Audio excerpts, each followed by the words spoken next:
আজকে আমরা কথা বলবো আইএলটিএস রিডিং এর সেন্টেন্স কমপ্লিশন নিয়ে।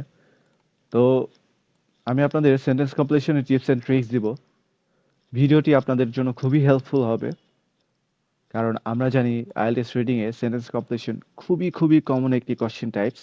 সো এটাতে আমাদের অ্যাকুরেসি বাড়াতে হবে, এবং সবথেকে ভালো একটি মডিউল যেখানে আমরা অ্যাকুরেসি বাড়িয়ে ভালো একটা ব্যান্ড স্কোর তুলতে পারবো আইএলটিএস রিডিং এ।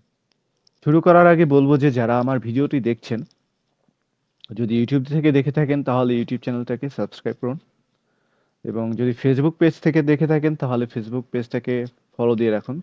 ভবিষ্যতে আরো ভালো কিছু নিয়ে আসবো ইনশাল্লাহ। তো চলুন শুরু করা যাক। আজকে আমরা সেন্টেন্স কমপ্লিশনটা একটু দেখাই। তো সেন্টেন্স কমপ্লিশন কি? সেন্টেন্স কমপ্লিশন এই যে দেখেন, এই যে একটা সেন্টেন্স, এখানে একটা ফিল ইন দ্য ব্ল্যাঙ্ক দিয়ে রাখছে। তো এই ব্ল্যাঙ্কসটা আমাদের ফিল করতে হবে একটা ওয়ার্ড, দুইটা ওয়ার্ড অথবা তিনটা ওয়ার্ড দিয়ে। এখানে আরেকটা সেন্টেন্স দিয়েছে, হ্যাঁ? তো এভাবে একটা শূন্যস্থান দিয়েছে, একটা দুইটা দিতে পারে। তো আমাদের যেভাবে কোশ্চেনে বলবে, আমাদের সেভাবে সেন্টেন্সটি কভার করতে হবে। যেমন এখানে বলেছে no more than two words. Okay, so so এখানে বলছে no more than two words, তার মানে আমরা দুইটা ওয়ার্ডের বেশি লিখবো না। তার মানে কি আমরা একটা ওয়ার্ড লিখতে পারবো না? অবশ্যই আমরা একটা ওয়ার্ডও অ্যান্সার করতে পারবো, কিন্তু দুইটা ওয়ার্ডের বেশি অ্যান্সার করব না। এখানে যদি থ্রি থাকতো, টু এর জায়গায় যদি থ্রি থাকতো, আমরা ওয়ান ওয়ার্ড, টু ওয়ার্ড অথবা থ্রি ওয়ার্ডস, যখন যে অনুযায়ী অ্যান্সার হতো তখন সেই অনুযায়ী আমরা অ্যান্সার করতাম। এখানে একটা ওয়ার্ড, দুইটা ওয়ার্ড অথবা তিনটে ওয়ার্ড লিখতাম, কিন্তু নো মোর দেন, অর্থাৎ দুইটার বেশি না। যেহেতু এখানে বলছে, তার মানে আমরা একটা ওয়ার্ডও দিতে পারি, দুইটা ওয়ার্ডও দিতে পারি। যদি বলতো তিনটার বেশি না, তাহলে আমরা একটা ওয়ার্ড, দুইটা ওয়ার্ড অথবা তিনটা ওয়ার্ড দিতে পারি। আর যদি বলে ওয়ান ওয়ার্ড অনলি, তাহলে আমরা একটা ওয়ার্ডের বেশি কোনো মতেই দিতে পারবো না এখানে। তো এখন চলেন শুরু করি আমাদের ট্রিক্স কি কি। প্রথমে আমাদের কি কি করতে হবে সেন্টেন্স কমপ্লিশন করতে হলে, আমাদের কিভাবে করতে হবে। ফার্স্ট অফ অল, আমাদের যে কোশ্চেনটা আছে সেটা খুবই কেয়ারফুলি পড়তে হবে।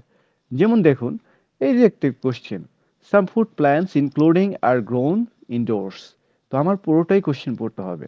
যদি আমি কোনো মতে পড়ি তাহলে কিন্তু আমার হবে না, আমার কোশ্চেনটা আগে বুঝতে হবে, সব থেকে ইম্পর্টেন্ট। আমার আগেই রিডিং প্যাসেজ পড়তে হবে না, রিডিং প্যাসেজ পড়ার দরকার নেই আমার।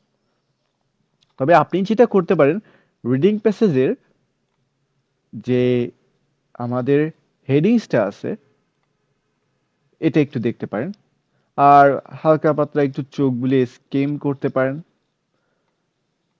তো আমাদের যেই ক্যাপশনটা আছে সেটা পড়তে পারেন, আর দুই এক লাইন পড়লে পড়তে পারেন। পুরো প্যাসেজ পড়ার দরকার নেই।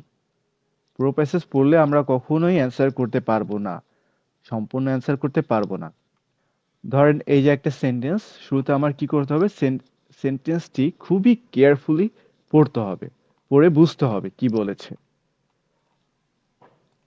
তো তার আগে আরেকটা কথা বলে দিই, আপনাদের ভোকাবুলারি, ভোকাব হচ্ছে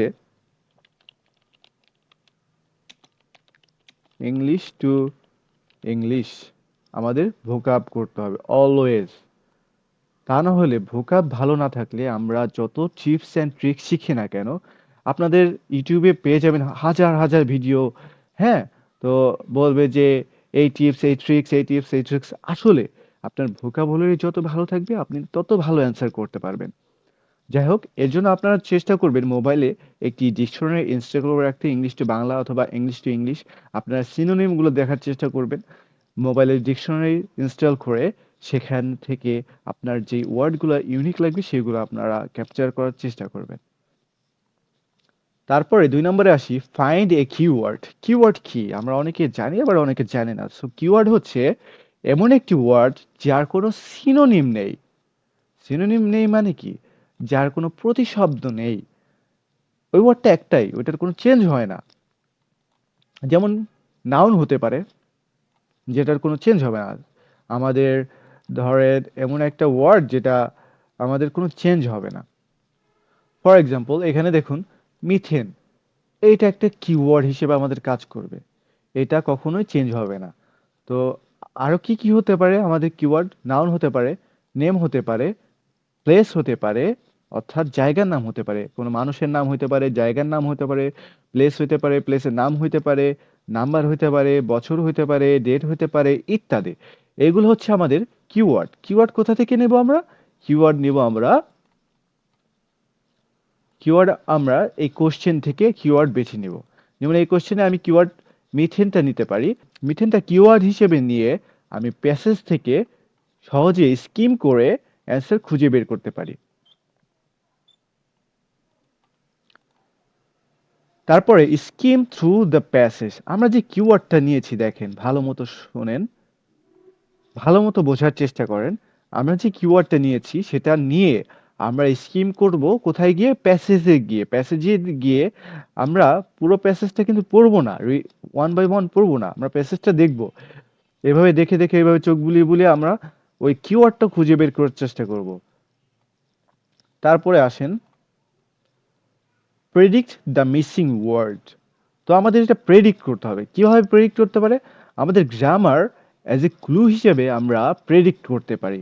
যেমন ধরেন এখানে আছে আর। সো আর হচ্ছে আমরা কখন ব্যবহার করি? আর আমরা কখন ব্যবহার করি? যখন প্লুরাল হবে তখনই আমরা কিন্তু আর ব্যবহার করি। তো সিঙ্গুলার হলে ইজ ব্যবহার করতাম।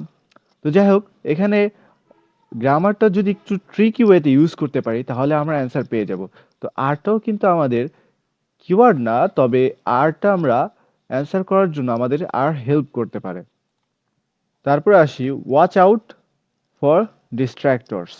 মানে একটা সেন্টেন্সে আপনাকে কনফিউশনে ফেলার জন্য দুইটা শব্দ দিতে পারে, সেখানে আপনি কনফিউশনে পড়ে যাবেন যে অ্যান্সার এইটা হবে না এইটা হবে, এরকম একটা কনফিউশনে পড়ে যাবেন। তো এই ডিস্ট্রাক্টরসকে আমাদের বাদ দিতে হবে।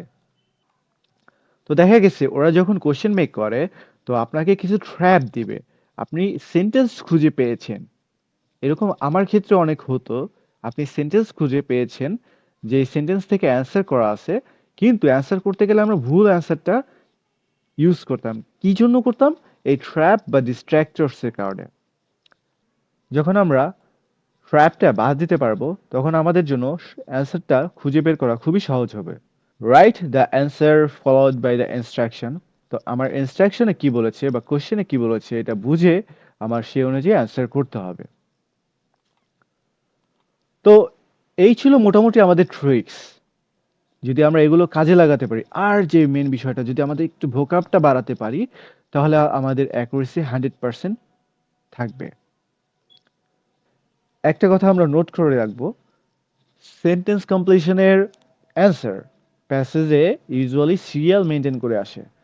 তার মানে কি? ধরেন এই যে একটা প্যাসেজ, তো প্রথম অ্যান্সারটা যদি এখান থেকে দেন, দ্বিতীয় অ্যান্সারটা অবশ্যই এখান থেকে আসবে। কখনোই প্রথম অ্যান্সারের পরে তৃতীয় নাম্বার অ্যান্সার বা দ্বিতীয় নাম্বার অ্যান্সার এরকম হবে না, বা হতে পারে বাট হবে না।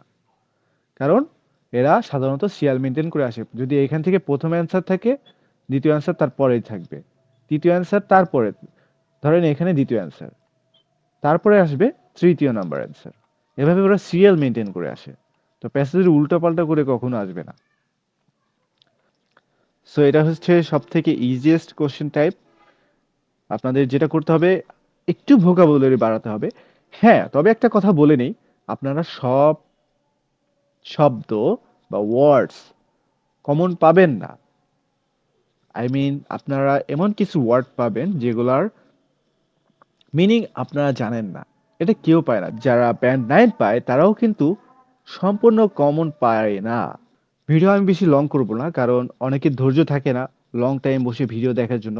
তো এখন আমি এই ভিডিওটা করলাম, পরবর্তী ভিডিওতে আমি একটি সেন্টেন্স কমপ্লিট করে দেখাবো, কিভাবে অ্যান্সার করতে হয় সেটা আমি পুরোপুরি অ্যান্সার করে দেব। সো ভিডিওটি ভালো লেগে থাকলে সাবস্ক্রাইব করুন। যারা আইএলটিএস প্রিপারেশন নিচ্ছে, আপনার আত্মীয় স্বজন, বন্ধু বান্ধব, ভাই ব্রাদার, বোন সিস্টার, তাদের সাথে ভিডিওটি শেয়ার করুন। ঘরে বসে আপনার আইএলটিএস জার্নিকে সহজ করে তোলার জন্য সহজ আইএলটিএস এর সঙ্গে থাকুন। ধন্যবাদ।